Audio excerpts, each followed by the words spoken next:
Buying dive gear does not have to break your bank. Follow these tips and we'll get you set for your next adventure. Vámonos.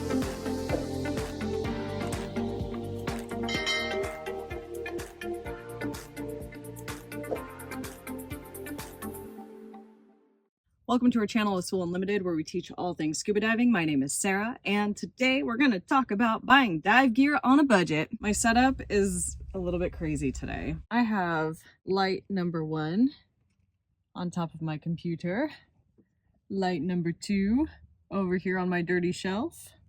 I have an Abby dog and way too much dive gear, and my laundry is still all over the place because it was a laundry day. Van life. As most of you have seen before, Abby is here. She is always my little assistant on this channel, and so you'll probably see her head pop up and down because she just can't deal with all of the mess that I've created in the van, so she's going to sit on me for this video. Isn't that right? Let's get into it before the sun comes in and ruins my shot. There are certain pieces of equipment that you should probably buy new. But remember, you can always save money by buying the previous version. So often we're caught up in having like the latest and greatest, but having something that's from a couple of years ago that's still new because it's been sitting in a warehouse or whatever, it's just as good. These kinds of items could include wetsuits, booties, or gloves, and dry suits. If you haven't seen my video about buying a dry suit with my friend Megan, make sure you check that out. I'll link it down in the description as well. And another item that might be easier to buy new could be a mask, specifically if you have kind of a non-common face shape.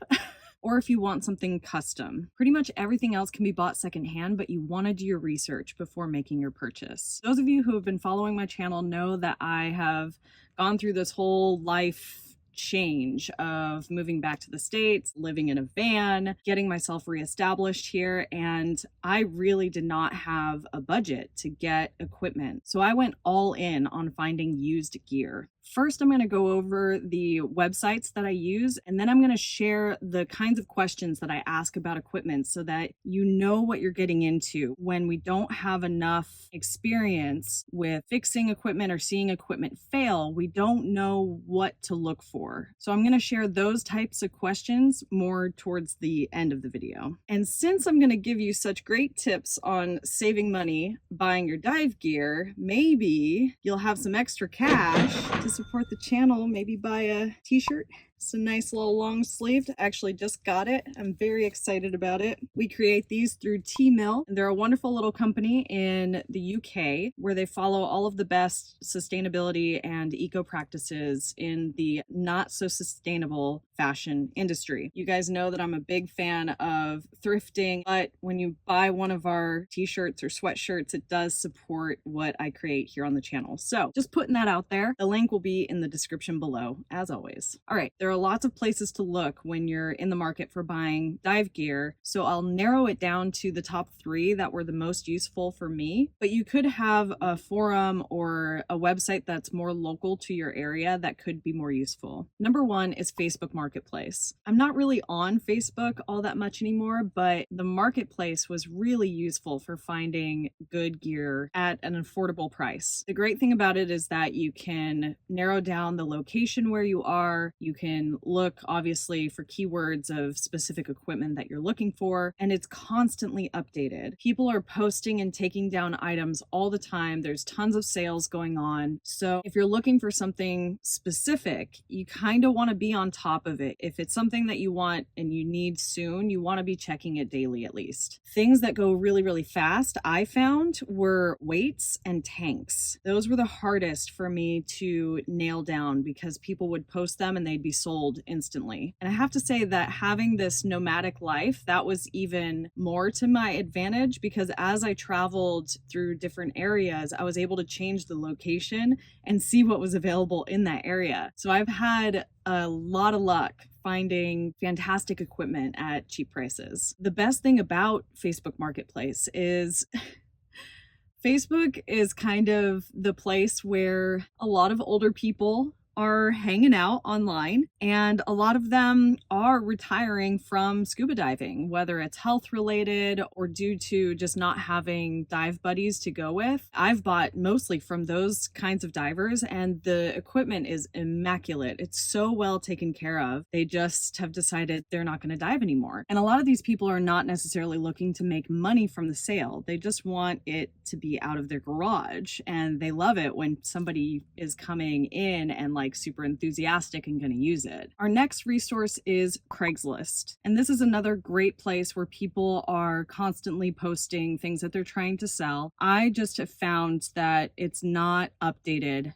as regularly. It's worth going in and checking it out, but you're not going to get the kind of responsiveness that you would get with Facebook, and the variety and availability of things will typically not be as great. Finally, the last one is eBay. I personally have only bought my dive computer. I have a Sunto D4i from many years ago that I bought just after my dive master course, but I bought that from eBay, and it had 13 dives on it. And it's been a great computer, and I saved a ton of money by buying it on eBay. This particular website is great for buying those older model new items that I talked about in the beginning of the video. There's usually a wide range of sort of like discontinued items that are perfectly fine. You can use this for buying used or new equipment. I personally, again, I tend to stick with Facebook Marketplace for my used stuff just because I can very easily chat back and forth with the seller. With eBay, you can contact seller, but it's just not as simple,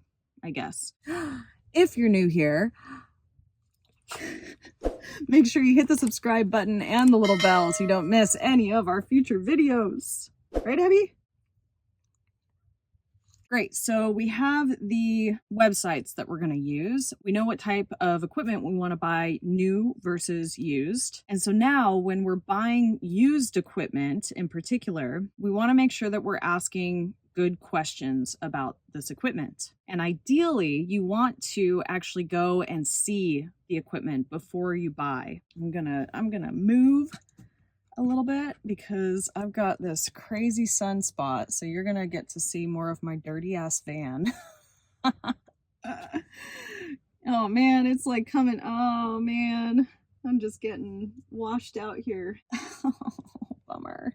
Okay, I'm just gonna lean forward and I'm gonna do this before the sun comes down any further. So we're on a time crunch here. Questions we're gonna ask sellers. How old is the equipment? How much has it been used? AKA, how many dives does it have? Where/how has it been stored? This one's really important because if something has been stored well, it can be very old and still be in pristine condition. The best place for storage of scuba equipment would be somewhere that is temperature controlled, so it doesn't get too hot or too cold, and ideally dark, so it's not getting sun damage. When was it last serviced? Now, this question won't be necessary for all items, but things like regulators, BCDs, tanks, those can all be serviced. And that's not to say that if it hasn't been serviced, it's not a good piece of equipment. I recently bought 2 tanks that were manufactured in 2000, I believe. They had never gotten hydroed or visual inspected.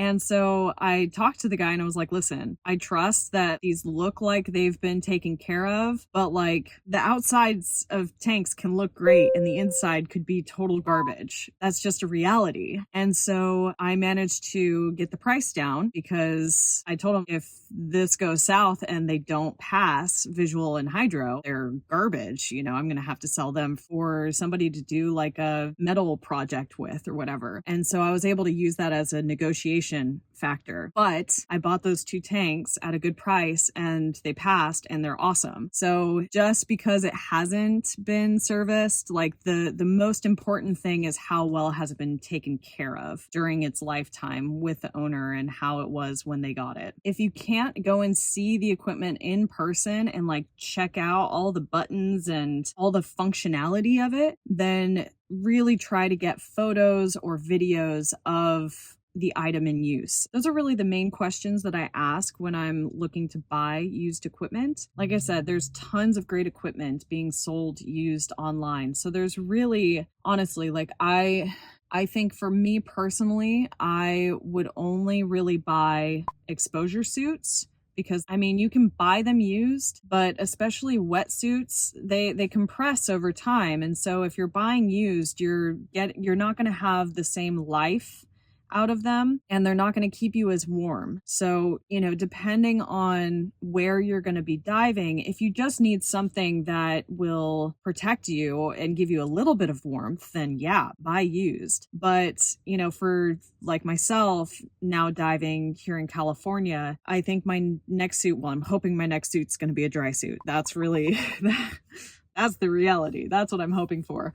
But if I were to buy a wetsuit, I would probably buy new. However, just about anything else would be fair game to me. I've gotten great used masks, BCDs, regulators. Some people worry about buying used regulators, but like really, if it's been serviced and it passes the servicing, there's nothing wrong with buying a used regulator. They're in good working condition as long as you have a professional look at it and tell you so. So don't be afraid about that. And with that said, just get the equipment and go diving.